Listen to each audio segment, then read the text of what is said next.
그냥 표만 보면 여기 뭐 기술 기준에서 좀 많이 나왔고, 그죠? 이건 뭐 항상 트렌드잖아요.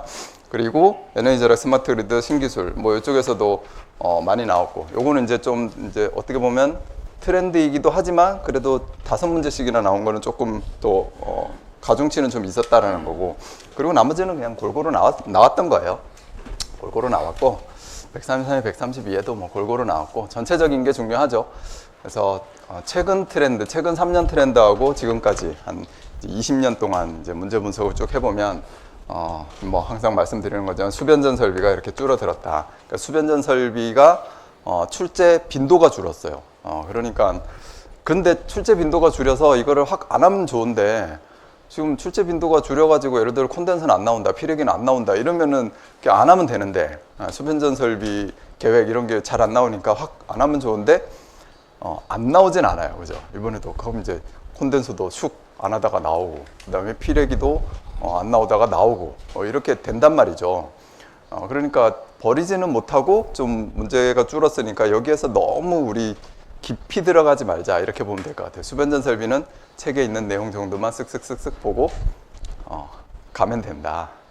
근데 책에 있는 내용 쓱쓱쓱 보는 것 자체가 그게 쉬운 게 아니다, 이렇게 생각할 수도 있지만, 조금 더 저도 이제 트렌드를 그렇게 좀 바꿔야겠죠. 강의 트렌드도 제가 수변전 설비를 열심히 해가지고 합격했다라고 저는 생각을 하는데, 지금은 그게 아니니까 조금 다른 쪽으로 더 열심히 해야지 된다, 이런 트렌드를 저도 읽고 있습니다. 그래서 수변전 설비 좀 줄어드는 거, 그다음에 기초 이제 늘어나는 걸 한번 보면 기초 이론 늘어나고 피레 방제, 피레보다는 이 방제 쪽이 좀 많이 좀 늘어나고 있죠. 에너지 절약 이런 부분에서 늘어나고, 이번에도 에너지 절약도 시험에 나왔어요, 그죠? 우리 기본반에서 지지난번에 우리 본 거잖아요. 잘 썼죠? 그래요? 우리 그림 그리면서 하는 거 좋다라고 우리 박 선생님 말씀하셨는데 잘 쓰셨죠? 에너지 절약 권장사항하고 의무사항하고, 그죠? 네, 바로 우리 강의하고 시험 보러 갔으니까. 자, 그 다음에 신재생 에너지도 많이 늘어나고 있고, 동력 설비도 늘어나고 있고, 이렇게 해서 보면 되고요. 우리가 이제 뭐 우리가 전원편, 배전편 이렇게 기본반에서 나눠서 하는데, 뭐 심화반도 책 2권으로 이렇게 나눠서 하고, 기본반도 나눠서 하고 하는데, 기본반 기준으로 보면 1에서 3권, 그 다음에 4에서 6권 이렇게 우리가 나눠서 공부하고 있는데, 1에서 3권 정도가 최근 트렌드, 최근 3년 트렌드로 보면 한 40% 정도 출제가 됩니다. 여기서도 출제가 안 되는 건 아니에요. 엄청나게 줄은 건 아니에요. 과거에는 이제 여기에서 조금 더 나왔지만, 그리고 4에서 6이 이제 60% 정도 이렇게 나옵니다. 과거에는 절반이나 여기에서 한 55%, 이쪽에서 45% 이렇게 나왔다면, 지금은 이제 좀 바뀐 거죠. 네, 그렇게 해서 공부를 해나가시는 방향을 잡으시면 됩니다. 자, 그리고 이번 시험에 왠지 그런 실패한 느낌이 또 드실 수도 있는데, 저도 뭐 이번 시험에는 좀 뭐라고 할까, 문제 분석에서부터 좀 실패한 게 있나, 이런 생각을 또 저도 계속 모니터링을 하거든요. 하지만 하여튼 실패해서 배운다. 그래서 이번에도 우리 한인교 선생님께서 저의 은사입니다. 저의 은사. 한인교 선생님께서 저한테 카톡 보낸 메시지를 안 지우고 다시 한번 올려봤습니다. 그래서 나한테 한 메시지인가, 이런 생각이 들어가지고, 그럼 우린 실패해서 생각해보고, 그죠? 그럼 또 분석하고, 뭐가 좀 잘못됐지, 앞으로 어떻게 해야 되지, 분석하고, 그 다음에 이제 전략을 세우는 거죠. 그래서 이제 이번에 또 합격자는 분명히 나올 거예요. 또 지난번에 많이 나왔으니까 이번엔 좀 줄이겠지, 그렇게 생각하시는 분들도 계시죠? 그럼 아마 맞을 거예요, 아마 일반적으로 상황에서는. 그런데 다 같이 힘들었던 거고, 내가 이제 열심히 썼으면 그 중에서 채점은 또 자기 주관적으로 채점하잖아요. 본인이 객관성을 가지고 채점을 하는데, 외부에서 볼 때는 주관적인 채점이 되는 거거든요. 그 채점자 본인이 그냥 나의 주관을 가지고 전체를 객관적으로 평가하자, 이겁니다. 그래서 내가 60점을 기준으로 해서 이 정도 쓰면 65점, 70점 이렇게 해서 점수를 잘 주면 합격자 많이 나오는 거고요. 내가 문제가 쉬웠어도 그걸 60점을 기준으로 해가지고 잘 써도 60점, 잘 못 쓰면 55점 이렇게 채점하면 합격자가 많이 안 나오는 거예요. 그래서 제가 이렇게 살펴보면 문제가 어렵다고 조금 나오고 문제가 쉽다고 많이 나오고, 이런 트렌드보다는 그냥 어떨 땐 많이 나오고 어떨 땐 조금 나오고 그렇게 되더라고요. 그래서 그거는 우리가 똑같은 상황에서 시험을 본다라고 생각하면 됩니다. 자, 그래서 이렇게 생각해보고 분석하고 전략을 세우는 게 중요하다. 이렇게 보시면 되고요. 이분은 제가 고등학교 고1 때 선생님이에요. 이분이 최근에 저한테 보낸 메시지거든요. 근데 고1 때 학교 선생님은 아니고 교회 선생님입니다. 교회 선생님이 저한테 되게 잘해주셨어요. 제가 시골에서 서울로 전화 와가지고 혼자 자취를 했는데 고등학교 때부터, 중학교 때부터 자취했습니다. 근데 이 선생님이 저를 많이 좀 이끌어 주셨어요. 대단하신 분입니다. 되게 존경스러운 분이고 그때 이렇게 사업을 하셨는데 사업도 되게 크게 하신 분인데 제가 IMF 때 망하기도 하고 또 제가 그런 모습도 보고 일어나는 것도 보고 이런 게 많이 봤어요. 자, 이분이 저한테, 제가 양양공항 건설 현장에서 일했었거든요. 그때 저한테 찾아오셔가지고 야, 저 동해안에 철조망 보이냐 이러면서 저기 철조망이 앞으로 걷어질 거니까 그 근처에 땅을 사라, 저한테 돈 벌어서 그러셨어요. 좀 사놨어야 되는데 그죠? 전 성경지명이 있으신 것 같아요.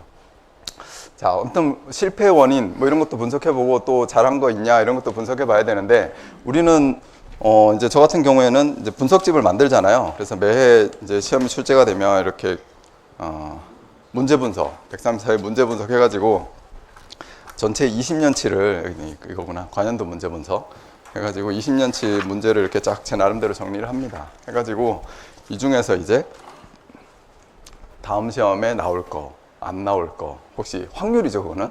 그런 것들을 이제 보는데, 이번에도 이번에 이제 24년도니까 24년도에도 간단하게 보면 이런 식으로 해요. 예를 들어서 부식 방지에 대해서 부식의 종류, 희생양도법, 외부전환법, 배류법 이거에 대해서 설명하라고 24년도에 나올 확률이 매우 높다. 이렇게 제가 이제 선택을 합니다. 선택을 하고 실제로 나왔는지 안 나왔는지 이런 것들을 이제 보는 거죠. 여기서 파란색은 134회 나온 거고, 여기 원래 빨간색인데 칠판 때문에 약간 보라색으로 보이는데 저 보라색은 이제 적색입니다. 적색은 132회예요. 첫 번째 회차. 그 다음에 좀 노란색으로 제가 표시한 거는 133회예요. 두 번째 회차. 이번에 이제 세 번째 회차. 그러니까 올해 24년도에 저는 이제 한 문제 나오면 많이 이제 맞은 거다라고 생각하는데 두 문제나 이렇게 적중을 하기도 하는 거죠.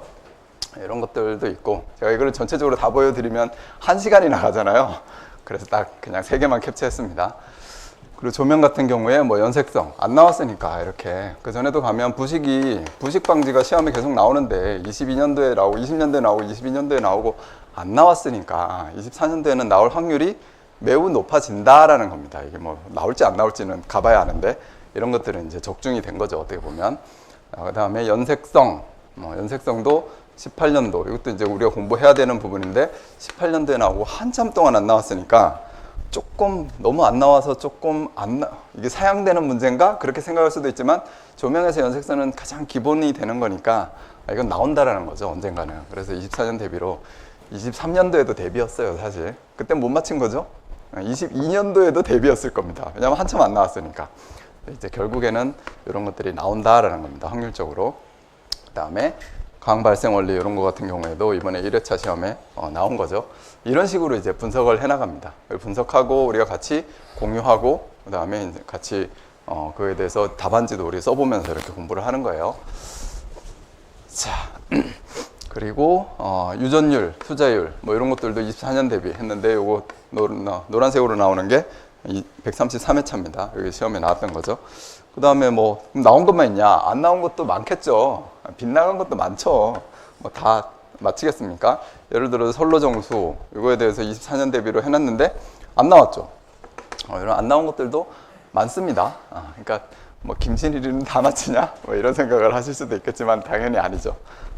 그럼 이거 선로정수 이거는 그러면 24년도에만 하고 안 할 거냐? 그런 건 아니죠.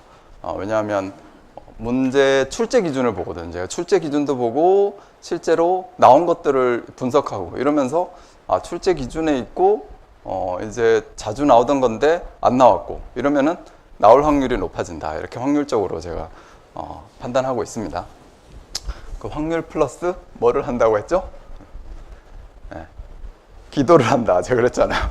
인간이 할 수 없는 거는 이제 하나님이 해야 되니까. 그래서 제가 확률 플러스 항상 이제 기도하는 마음으로 25년도를 이제 찍을 겁니다. 지금은 이제 이렇게 칼라로 해놨고, 이거는 제가 문제 어떤 집계는 해놨지만 내년도 분석은 아직 안 한 거거든요.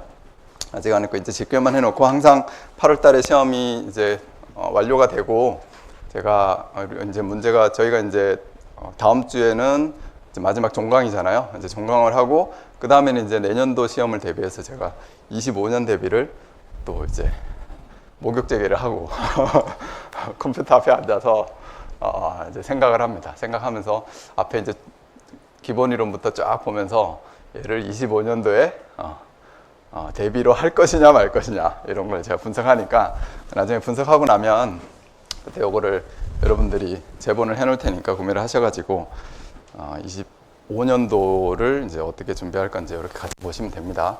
제가 그리고 이제 모의고사 이런 것들도 이런 것들 통해서 제가 낼 거고요.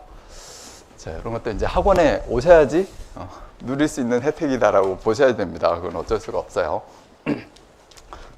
가끔 이제 그냥 우리 동영상으로 하시는 분들도 잘 하고 계시고 감사하기도 한데, 이제 그런 분들이 이제 모의고사를 참여하고 싶다 이런 분들이 많으신데, 제가 그렇게 해드릴 수가 없거든요. 왜냐하면 이제 학원에 계신 분들에 대해서 이렇게 평가하고 모의고사하고 또 모의고사 반도 있는데 모의고사 반에서 하고 이런 것들이 따로 있으니까 그건 이제 다 해드리기 좀 힘들어서 죄송합니다. 자, 이렇게 해서 그냥 간략하게 봤습니다. 분석은 이렇게 간략하게 보고, 이번에 어떤 아까 총평이 좀 어렵다 이런 얘기를 했었는데, 좀 아예 모르는 문제가 많으면 그건 이제 엄청 어려운 문제고, 그죠? 근데 이건 내가 알긴 아는데 안 써지는 문제, 그런 것들 중에서 많이 나오면 또 어려운 문제잖아요. 그런 거 그냥 쑥 보면서 한번 예를 들어 보면 1-4번 문제 아까 얘기한 거, 우리 RL 직렬회로에서 전류의 변화 다 알잖아요. 어떻게 보면 식도 알잖아요. 근데 뭐 라플라스로 막 전개하는 게 이게 우리가 공부하는 포인트는 아니잖아요. 제가 생각하기에는 그렇거든요. 우리 문 교수님 수학도 잘하시니까 잘 풀어 나가실 거예요. 그리고 임계종 기술사도 이제 학교도 고려대 나왔고 엄청 똑똑하잖아요. 그러니까 잘 풀 겁니다. 잘 풀 건데 저 같은 경우에는 그런 거 못 풀거든요. 못 푸니까 그냥 전류가 이렇게 변화된다. 그 다음에 R에 걸리는 전압은 얼마고 L에 걸리는 전압은 어떻게 변화하고 시정수는 얼마고 이렇게 해서 공부해 놓는 거거든요. 그 원리를 이해를 해놓고. 그런데 이렇게 풀으라고 하면은 저도 헷갈리죠. 안 풀리죠. 그냥 전압식 써놓고 라플러스 변환하면 전류가 이렇게 흐른다. 이렇게 이제 말로 L에는 투입 시의 전류가 시간 t0에서 흐르지 않고 역기전력이 생기니까 그리고 이제 점점점 증가하게 된다. 이런 걸 이제 간략하게 쓰면서 공부를 하는 거거든요.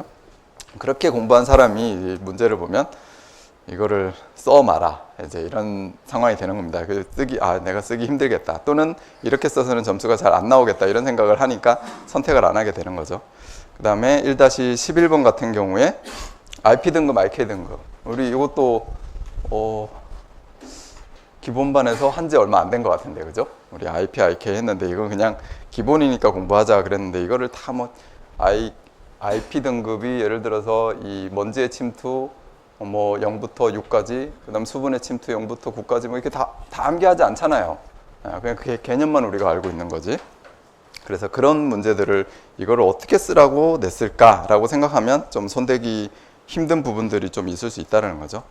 2-6번도 그렇습니다. 엘리베이터 같은 경우에 엘리베이터는 저는 원래 잘 공부 안 하거든요. 근데 제가 공부할 때도 안 했고 사실은. 근데 지금은 이제 출제 기준에 있으니까 자주 나와요. 자주 나와서 이제 우리를 공부하라고 하잖아요. 공부하라고 시키는 겁니다. 자꾸 내는 게. 그래서 이제 공부를 해야 되는데 또 공부하기 싫잖아요. 공부하기 싫은 부분이기도 합니다. 근데 자꾸 공부라고 하라고 하니까 이제 속에서 자꾸 이 반발심이 생기는 거죠. L처럼. 그죠? L처럼 반발심이 생기면서 내가 자꾸 공부 안 하게 되는데 시험에 나와서 좀 힘들었고, 그리고 일반적인 내용이 아니라 정원, 이 평균 일주 시간, 설비 대수 산출 방법 이런 것들이 그 쉬운 부분이 아닙니다.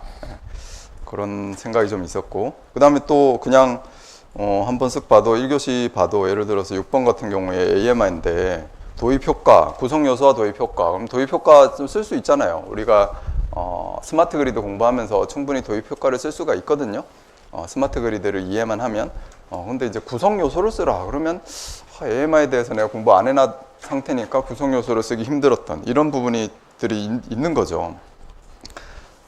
그리고 비상용 디젤 발전기 출력, 이것도 우리가 항상 제가 이제 카달로그 보면 비상 출력, 연속 출력 이렇게 나오는 부분이 있어요. 두 가지를 쓰라고 하면은 그 개념을 입각해서 쓰면 되는데 세 가지 쓰라고 하니까 한 가지는 또 도대체 뭐지? 이런 생각이 이제 드는 겁니다. 그런 문제들이 요소요소에 있었다라는 거죠. 그리고 또 3교시, 4교시에 보면은 1, 2, 3, 4에 대해서 써라. 1, 갈로 1 뭐 쓰고, 갈로 2 뭐 쓰고, 이 정도는 좀 받아들일 수 있어요, 우리가. 그러면 거기에서 이제 아는 거 쓰고, 모르는 게 있으면 좀 제끼든가, 나머지를 선택하든가, 이렇게 하면 되는데, 1, 2, 3, 4, 또는 1, 2, 3, 4, 5번, 또는 5에서 또 1, 2, 3, 4. 이렇게 있으면은, 이걸 내가 한 개 몰랐을 때 이제 선택을 안 해야 되냐 해야 되냐 이런 생각에 잠시 잠기게 되잖아요. 근데 시험장에서 생각하면 늦으니까 미리 우리가 마음을 품고 가야 됩니다. 그래서 지금은 그렇게 1, 2, 3, 4라고 해서 나오는 게 25점 문제에서 많이 나오기 때문에 내가 나머지에서 잘 쓸 수 있는 게 있으면 아무 문제가 없는 거예요. 근데 이제 그렇지 않으면 1, 2, 3, 4 중에 내가 한 개를 못 쓰겠다라고 하면 갈로 1, 2, 3, 4에서 그러면 세 개를 쓸 수 있다 그러면 이번 시험 같은 경우에는 선택해야 되는 거예요. 내가 한 개를 못 쓰더라도 세 개를 쓸 수 있다 그러면 선택해야 되는 그런 상황이 이제 오고 있는 거죠. 왜냐면 이거 다 제대로 알고 쓰기에는 쉬운 게 아니니까. 그런 마음가짐을 갖고 하면 된다 이렇게 생각이 됩니다. 뭐 채점할 때 모르잖아요. 100점을 기준으로 해가지고 1, 2, 3, 4를 다 쓰면 100점인데 내가 한 개 못 쓰면 75점 주겠다. 그러면 쓰고 75점 받으면 되는 거니까. 지금 이제 이런 마음이 좀 필요한 것 같습니다. 자, 아무튼 시험 문제는 좀 그랬고요. 분석해 보니까 우리 이제 모의고사에서 뭐가 나왔다 이 얘기는 안 하겠습니다. 제가 쭉 보니까 그래도 이번에 너무 못 맞힌 거 아닌가 이런 생각이 제가 들었는데 하나하나 보면서 찍어 보니까 그래도 우리가 이제 쓰는 연습하는 거에서 모의고사 반에서 하는 문제에서는 그래도 17문제 정도는 나온 것 같아요. 그래서 그러면 17문제가 우리가 22문제 쓰잖아요. 그러면 또 17문제 정도 나오면 평균적으로는 나온 겁니다. 그래서 우리가 22년도 제가 평균 보니까 19문제 우리가 공부하는 모의고사에서 찍어 놓은 거에서 좀 나왔고, 그 다음에 23년도에는 3회차의 평균이 17문제 정도 나왔고, 이번에 24년도에 132회가 17문제, 133회가 21문제, 그 다음에 이번 이제 134회는 17문제. 이렇게 해서 이번 24년도는 평균 19문제 정도가 잘 적중을 했어요. 그래서 아까 그런 식으로 분석을 해가지고 이제 공부할 부분들을 선택을 좀 했을 때 이거는 상당히 기본적인 요소들로 제가 뽑습니다. 기본적인 요소들로 뽑아가지고 합격하자, 이게 이제 제 마인드니까 그래요. 그래서 제가 그렇게 기본적인 요소들로 뽑은 거 플러스 해가지고 여러분들이 이제 심화반이나 우리가 종합정리반 이런 데 가면은 조금 더 공부하는 교재 폭이 넓잖아요. 그 교재 폭이 넓은 거에서 이거를 조금 더 습득해 나가면 그냥 모르는 거 없이 이렇게 쭉쭉쭉 공부해 나가실 수 있을 겁니다.